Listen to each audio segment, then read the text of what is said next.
প্রতিবন্ধকতা আর দারিদ্র্যকে সঙ্গী করে বছরের পর বছর অনাহারে অধ্যাহারে কাটানো এক মায়ের মর্মান্তিক জীবন কাহিনী।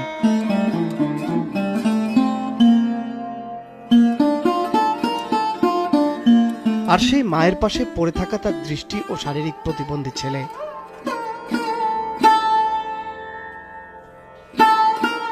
চরম দুঃখ দুর্দশা আর দুর্ভোগের মধ্যে মানবেতর জীবনযাপন এই মা ছেলের। রোদে শীতে আর বৃষ্টিতে 12 মাসই তাদের কষ্ট।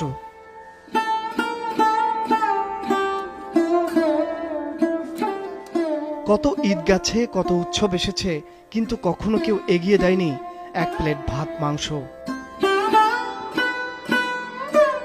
সেই মায়ের নিজের জমি জমা নেই, সেই কারণে বৃদ্ধ বয়স পর্যন্ত অন্যের বাড়িতে কাজ করে জুটত খাবার আর গোয়াল ঘরে আশ্রয়। 2 মেয়ের বিয়ে হয়েছে অত্যন্ত দরিদ্র ঘরে, আর এই বৃদ্ধ মায়ের সঙ্গে এখন দৃষ্টি ও শারীরিক প্রতিবন্ধী ছেলে আসগর আলী।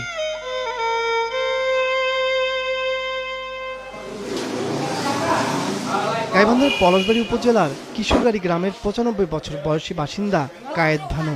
স্বামী আলতাফ মিয়া মারা গেছেন স্বাধীনতার যুদ্ধের আগে, আর তার পাশে রয়েছেন এই 65 বছর বয়সী প্রতিবন্ধী ছেলে।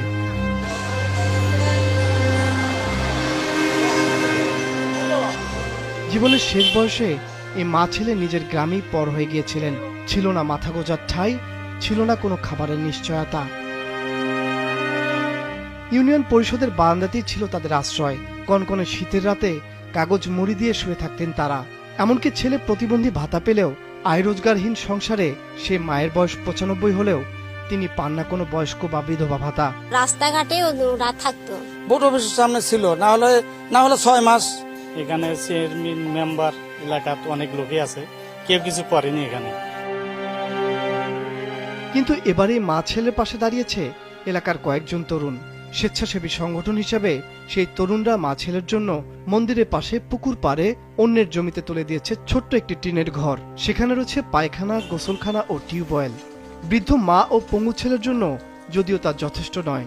খোলা আকাশের নিচে ছিল, সেখান থেকে আমরা তাদেরকে নিয়ে এসে অনেকের থেকে সাহায্য সহযোগিতা উঠাইয়া এই যে ঘরটা, একটা টিউবওয়েল, একটা বাথরুম স্থাপন করে দিই। তারা 2 জনই অচল মানুষ, কেউ চলাফেরা করতে পারে না। যতদিন শক্তি, জ্ঞান, বিবেক, বুদ্ধি আছে ততদিন পর্যন্ত তাদেরকে সহযোগিতা করার চেষ্টা করবো ইনশাআল্লাহ। ইউনিয়নে যারা বৃদ্ধ মানুষ, অসহায় যারা আছে, তাদের পাশে যদি কেউ কোনো এনজিও বা আদারওয়াইজ কোনো যদি ব্যক্তিগতভাবে বা সামাজিকভাবে যদি কেউ সহযোগিতা করে, তাকে আমি মোবারকবাদ জানাচ্ছি।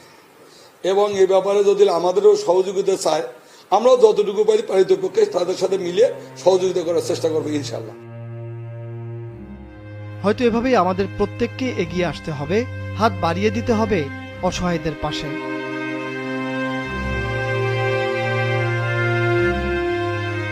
মাছরাঙ্গা নিউজ ডেস্ক।